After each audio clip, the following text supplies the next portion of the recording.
ಇಂದೇ ಡೌನ್ಲೋಡ್ ಮಾಡಿ ಮತ್ತು ನಿಮ್ಮ ನೆಚ್ಚಿನ ಶೋಗಳನ್ನು ಆನಂದಿಸಿ.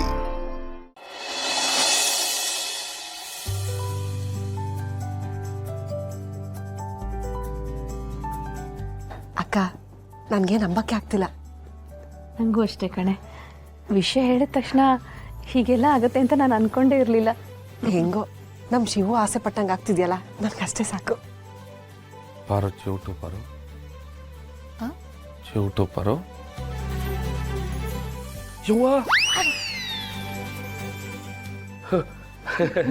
ಏನಾಯ್ತು? ಏನಿಲ್ಲ ಮಾವ, ನಂಗೆ ಇದು ಕನ್ಸ ನನ್ಸ ಒಂದು ಗೊತ್ತಾಯ್ತಿಲ್ಲ. ಅಲ್ಲ, ನೀವೆಲ್ರೂ ಬಂದು ನಮ್ಮನೆಗೆ ಏನ್ ಕೇಳಕ್ ಬಂದೀರಾ ಅಂದ್ರೆ ಇದು ಕನ್ಸ ಅಲ್ವಾ ಮಾವ?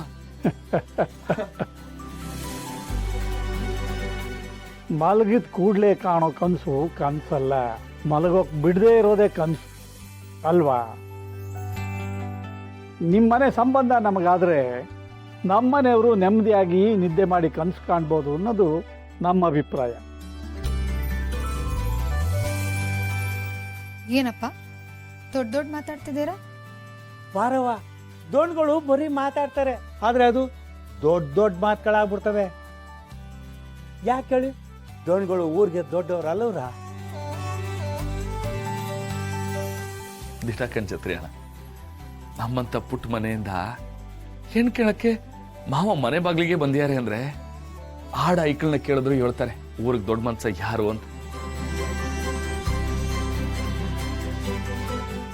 ಯಾಕೋ ಅಣ್ಣ ಮಾತೆ ಎಲ್ಲ ಸೈಲೆಂಟ್ ಆಗ್ಬಿಟ್ಟಿದ್ಯಾ?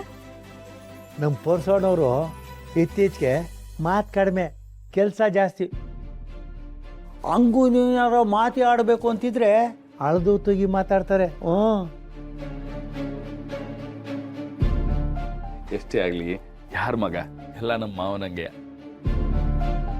ಮಾವ ನೆನ್ನೆ ತಾನೇ ನಮ್ಮ ರತ್ನಂಗೆ ಪರ್ಸನ್ ಕೇಳಿದ್ರೆ ಮಾವ ಒಪ್ಕೊತಾರೋ ಇಲ್ವೋ ಅಂತ. ನಾನು ಈಗೂ ಅಷ್ಟೇ ನಿಮ್ಮನೆಗೆ ಹೊಂಟಿದ್ದೆ, ಮನ್ಸಲ್ಲಿ ಒಂಥರ ದಿಗ್ಲತ್ತಿತ್ತು. ಆದ್ರೆ ಮಾವ, ನಾ ದ್ಯಾವ್ರ ಸತ್ಯವಾಗ್ಲೂ ಹೇಳ್ತೀನಿ, ನೀವೇ ನಮ್ಮ ಮನೆ ಬಾಗ್ಲಿಗೆ ಬಂದು ಏನ್ ಕೇಳ್ತೀರಾ ಅಂತ ನಿಜವಾಗ್ಲೂ ಅನ್ಕೊಳ್ಳಿಲ್ಲ.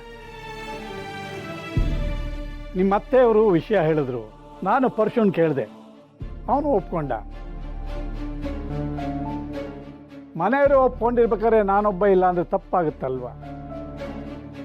ಮನೆಯವ್ರ ಖುಷಿನೇ ನನ್ನ ಖುಷಿ, ನಾನು ಒಪ್ಕೊಂಡಿದ್ದೀನಿ. ನಮ್ಮಪ್ಪ ಏನು ಬೆಣ್ಣೆಲ್ ಕೂದು ತೆಗಿತಿದಾರಲ್ಲ, ಹಂಗೆ ನೋಡಿದ್ರೆ ನಮ್ಮಪ್ಪ ಈ ಮದುವೆನೋ ವಾಪಸ್ ಮಾಡಬೇಕಿತ್ತು. ಆದರೆ ಯಾಕೆ ಒಪ್ಕೊಂಡಿದ್ದಾರೆ? ಏನೋ ಸರಿಯಾಗೆ ಪ್ಲಾನ್ ಮಾಡ್ಕೊಂಡು ಬಂದಿರೋ ಹಂಗಿದೆ. ನಾನು ಬಿಡ್ತೀನ, ಆಪರೇಷನ್ ಮಾಡಿ ಗೆಡ್ಡೆನೇ ಆಚೆ ತೆಗಿತೀನಿ. ಬಾರೋ ಹೋಗು, ರತ್ನನ್ ಕರ್ಕಬ. ಹಾಂ.